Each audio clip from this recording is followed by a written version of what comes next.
this is for report counseling.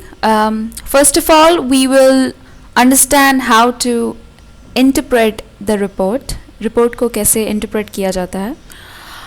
Our brain is divided into two parts. First of all, one is left, second is right. Your right hand fingerprints, आपकी right hand के fingerprints shows your left brain's functionality.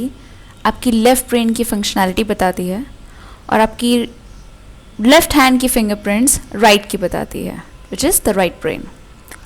Now जो भी value का distribution आता है, the value represents the neocortex neuron intensity, which means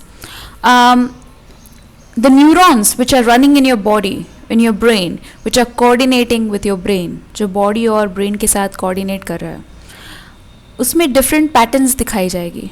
It will show different patterns. Now, it will also show the rich count, the RC value. What is RC?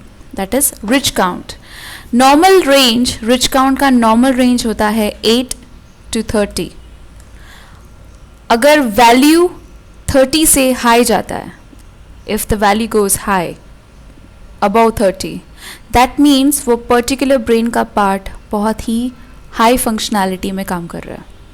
Okay? Then we have the C point. Rich count value और percentage distribution किसी भी specific intelligence का अगर type आता है 0 या arc type, तो minimum range जाएगी 0 या maximum infinite जाती है. Depends on the plasticity of the report. It simply means कि वो पर्टिकुलर इंटेलिजेंस या तो बहुत लो है या हाई है, depends on the plasticity.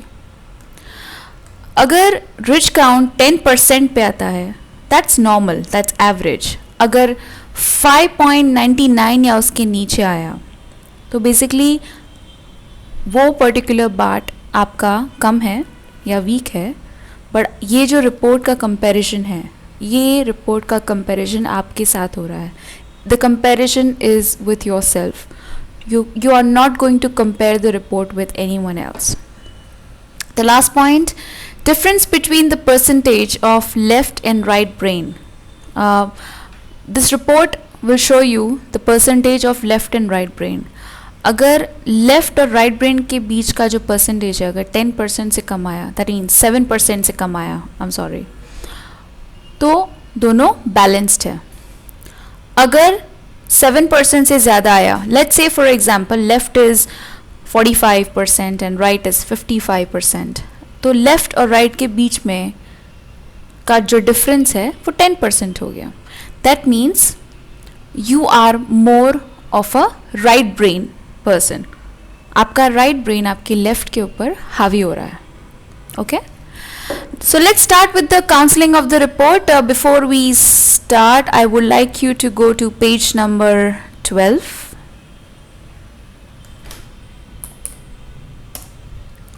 Understanding the human brain. Just go through it. This is prefrontal lobe. Prefrontal lobe की functionality क्या है? Center of personality and characteristic, executive functions, cognitive functions. Then we have inferior frontal lobe, center of thinking and imagination, emotions, planning, reasoning, judgment, everything. Then we have parietal lobe, center of kinesthetic, fine motor skills and gross motor skills. What is fine motor skills? Your finger movements, your eyeball movements, your eyebrows movements. What is gross motor skills? Gross motors means your hand movements, your body movement, your leg movement. Then we have the occipital lobe, center of visual functions. You see from this part, you don't see from your eyes. Your eyes are just a glass. So this is the visual functions. उसके बाद आता है temporal lobe, center of auditory functions, your hearing, memory, emotions, learning, interpreting and processing auditory are from this part. So let's start with the counseling of the report. First of all, you go to page number 7. If you see, left brain के नीचे R1, R2, R3 दिया हुआ है और right brain के नीचे L1, L2, L3 दिया हुआ है. क्यों? क्योंकि राइट हैंड के फिंगरप्रिंट्स लेफ्ट ब्रेन की फंक्शनैलिटी बताता है और लेफ्ट ब्रेन की फंक्शनैलिटी राइट हैंड के फिंगरप्रिंट्स बताती है. देन वी हैव, अगर आप देखेंगे यहाँ पे यू AS, ये सब आपकी फिंगरप्रिंट टाइप है. What type of fingerprint you have in R1, R2, R3. Then there are rankings given. Then we have percentage. Now how percentage are divided? If anything which goes to 10% or above, that is your strengthful part. वो आपका strength होगा. Average is between 9.99 to 8. वो आपका average होगा. और weaker part होगा 7.99 या 0 के बीच में. So let's start with the first rank. First rank we have visual ability 19.39%.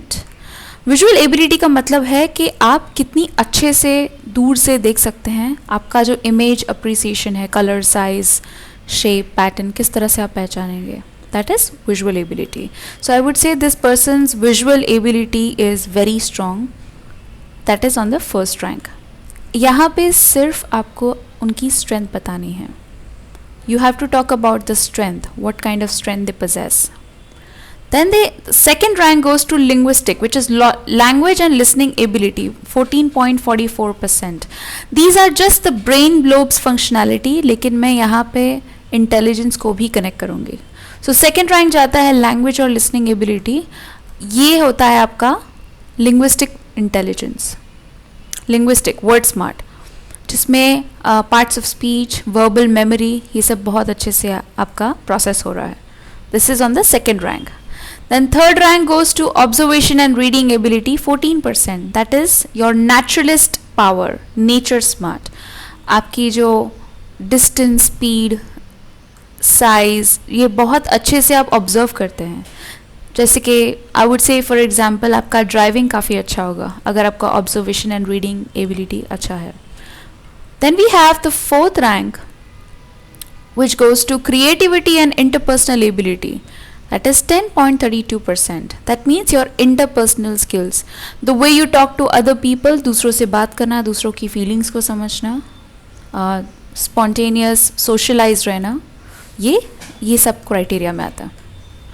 उसके बाद we have fifth rank, which is musical and emotion feeling ability, 8.98%. Now this is kind of an average. जैसे कि music सुनते सुनते आप एक emotions को ध्यान में रखते हुए when you listen to music and you get a peace of mind is called musical and emotional feeling ability. Slowly यहाँ से सारे average and then weak part start होंगे. Make sure आप ये सब कुछ उन्हें डिटेल में बताएं. जैसे कि सिक्स्थ रैंक जाता है logical and analysis ability which is logic smart 8.95. That means इनका मैथ्स थोड़ा सा वीक होगा, लेकिन हम अपनी इंटेलिजेंस का इस्तेमाल, अपनी स्ट्रॉन्गर इंटेलिजेंस का इस्तेमाल करके हम इसे स्ट्रेंथफुल बना सकते हैं. हाउ, मैं आपको इंटेलिजेंस में बताऊंगी when we go through the intelligences. Then we have the seventh rank, which is organization and management ability, 8.26%. Again that is average. ये इंट्रापर्सनल स्किल्स होती है, इंट्रापर्सनल इंटेलिजेंस. आप अपने आप को बहुत अच्छे से समझते हैं, ऑर्गेनाइज्ड है, मैनेजमेंट काफ़ी अच्छे से करते हैं, प्लानिंग, रीजनिंग, जजमेंट काफ़ी अच्छा है आपका. That is on a average side. Then the eighth rank goes to fine motor skills, that is 5.62, which is the weaker side. That means small muscle coordination, fingers, eyebrows, left right direction, mirror movement, ये थोड़ा weaker part होगा. And the ninth is gross motor skills, 5.39. That means muscle coordination. Please ध्यान में रखिए, this is small muscle coordination and this is just muscle coordination. That means your hand movements, your body movements while dancing, while playing sports, ये थोड़ा weaker part रहेगा.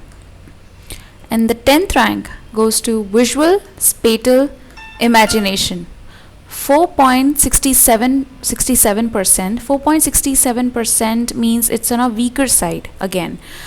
Now what you have to understand here is, so about visual spatial and imagination ability, that's the weaker part. That visual spatial means basically आपका 3D imagination. When you draw something, you imagine something first. For example, astronauts when they go to space or maybe they go to out of Earth, they imagine, they visualize everything on a paper and then they try to execute it. So this is visual, spatial and imagination ability. That means your imagination power, your visualization.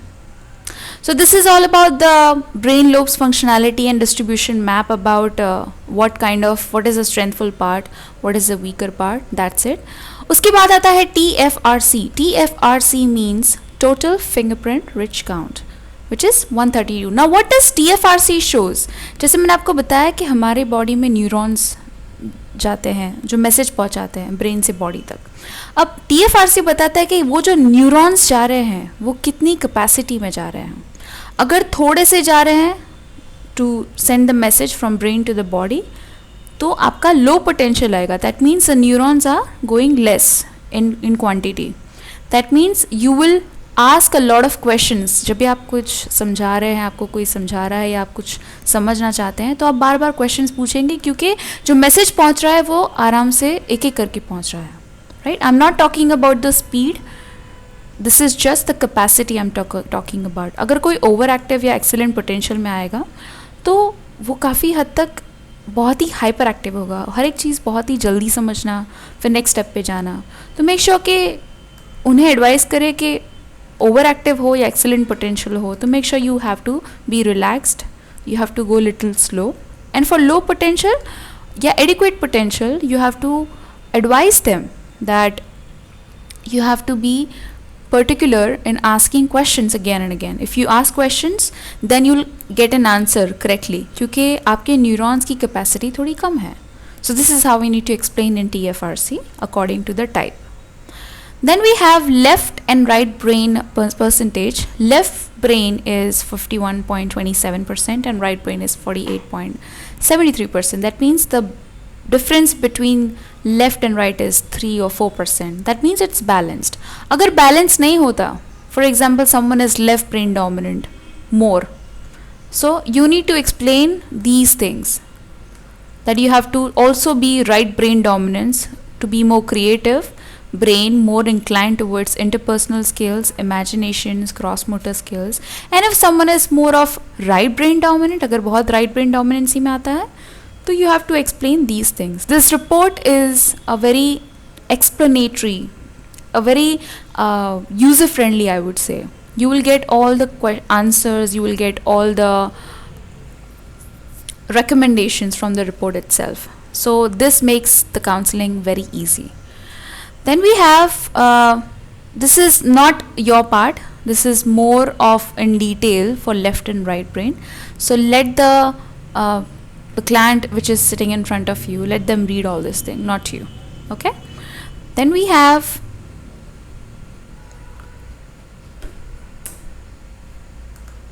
let's go to page number 14. Over here if you see, the highest part is occipital lobe, which is 33.39%. Why? Because in this report I would say the observation and reading ability part is high. This is the occipital part. That's why occipital का percentage high rate पे है. So this is how we need to engage the report. This is something which you don't have to tell to the client when you are counseling the report, because this is more of a scientific words where have been used here. So make sure this is just for you, this is just for your knowledge. All right. Prefrontal lobe, L1 and R1 is prefrontal, L2 and R2 is inferior frontal, L3 and R3 is parietal lobes, L4 and R4 is temporal lobe, L5 R5 is occipital lobe. All right. Then we have ATD. What is ATD? Now as I said, TFRC बताता है कि आपकी capacity कितनी है neurons की. ATD बताता है कि आपका स्पीड कितना है न्यूरॉन्स का, कितनी स्पीड में इंफॉर्मेशन ब्रेन में जा रही है. So if someone has less than 35, यहाँ पे 0 लिखा हुआ है, लेकिन अगर किसी का 35 या उसके नीचे आया तो काफ़ी हद तक स्पीड में जा रहा है न्यूरॉन्स. सो आपको एडवाइस देना है, यहाँ पे रिकमेंडेशंस ऑलरेडी लिखे हुए हैं. That when you facing any issue, कोई भी चीज़ को रिलैक्स माइंड से ध्यान में रख के कीजिए, क्योंकि आपके जो न्यूरॉन्स है वो काफ़ी स्पीड में जा रहे हैं. So you will be very hyper active. Make sure you always keep a small notebook. कोई भी चीज़ नोट डाउन कीजिए ताकि वो याद रहे, आप तुरंत भूल ना जाएं. अगर 35 से 40 के बीच में आता है तो it's a normal psychological range है. दैट मीन्स आपको उन्हें एडवाइस देना है कि आप अपने सेल्फ कॉन्फिडेंस का यूज़ कीजिए, आपकी स्ट्रॉन्गर इंटेलिजेंस का यूज़ कीजिए, बिकॉज न्यूरॉन्स की स्पीड परफेक्ट है. 35 to 40 इज़ परफेक्ट. 41 to 45 आया तो थोड़ा सा स्लो हो जाएगा न्यूरॉन्स का speed. So you have to go with step by step learning. आपको स्टेप बाय स्टेप आपको सीखना पड़ेगा. और मेक श्योर कि जब आप सीखें तो एक डिज़ायर होना चाहिए टू लर्न, एक मोटिव होना चाहिए to learn. If you don't feel like learning, if you don't want to, if there is no interest of learning, आपके न्यूरॉन्स की स्पीड इतनी कम है कि you won't be able to learn. So make sure you have a desire to learn anything. Then someone who has less higher then 46, that means वो बहुत slow होगा, तो उन्हें फिज़िकल एक्सरसाइज की ज़रूरत है. मेक श्योर कि आप फिज़िकल एक्सरसाइज करें अप्रोप्रिएटली, ताकि when you do some physical exercise तो आपके न्यूरॉन्स की स्पीड थोड़ी बढ़ जाती है and you will be able to learn properly. Then this is about ATD. Then we go to the next page. EQ, IQ, AQ and CQ. Just make sure you note it down. EQ, what is EQ? Your interpersonal plus intrapersonal equals to emotional quotient. अगर आपका interpersonal और intrapersonal अच्छा है तो आपका emotional quotient अच्छा है. What is intelligence quotient? Your logical and linguistic. अगर आपका अच्छा है तो आपका इंटेलिजेंस कोशेंट अच्छा है. एडवर्सिटी, अगर आपका नेचुरलिस्ट और बॉडीली काइनेस्थेटिक अच्छा है तो आपका एडवर्सिटी कोशेंट अच्छा है. क्रिएटिविटी कोशेंट, अगर आपका म्यूज़िक अच्छा है और विजुअल स्पेटल अच्छा है तो आपका क्रिएटिविटी अच्छा है. This is how you need to gauge. अगर किसी में भी कम या ज़्यादा आता है, 20% के नीचे आया तो वो कम है, 20% के ऊपर आया तो वो बैलेंस्ड है हर एक जगह पे. सो फॉर एग्ज़ाम्पल यहाँ पे अगर कहीं पे भी 20% से नीचे आया, फॉर एग्ज़ाम्पल इमोशनल क्वेश्चन में नीचे आया, तो हम उन्हें एडवाइस करेंगे कि अपना इंटर और इंट्रा बढ़ाएं तो आपका इमोशनल क्वेश्चन बढ़ेगा. इंटर और इंट्रा कैसे बढ़ाना है मैं आपको इंटेलिजेंसेस में बताऊँगी. Then we have personality and behavior. This is very explanatory.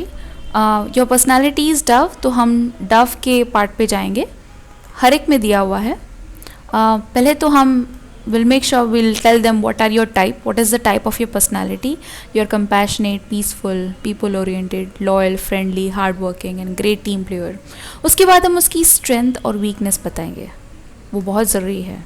Strength और weakness बताएंगे. उसके बाद we will tell them the recommendations, what you need to do. Think about yourself for a change and put your needs first. What do you want? This is all recommendations. This is all self-explanatory. You need to tell them and you just have to read all these things and you have to explain them. Then we have communication style. Communication style. There are 4 types of communication style. One is cognitive learner. Cognitive learner मतलब independent learner. काफ़ी हद तक independent और strong रहता है ये लोग. उसके बाद अफेक्टिव लर्नर आता है. Affective learner is imitative learner, मतलब किसी को कॉपी करके सीखना, विच इज़ अफेक्टिव लर्नर. उसके बाद आता है reverse learner. Reverse learner is a non traditional learner, मतलब हमेशा उल्टा करना. हमेशा कोई भी चीज़ में 10 लोग अगर हाँ बोल रहे हैं तो 11वां ना बोलेगा. 2000 काफ़ी उल्टा सोचते हैं ये लोग, लेकिन डिफरेंट सोचते हैं, बहुत सबसे अलग सोचते हैं. उसके बाद है रिफ्लेक्टिव लर्नर, जो दूसरों पे रिलाई रहता है, हमेशा दूसरों पे ही डिपेंडेंट रहता है, कभी भी अपने आप पे डिपेंडेंट नहीं रहता. राइट.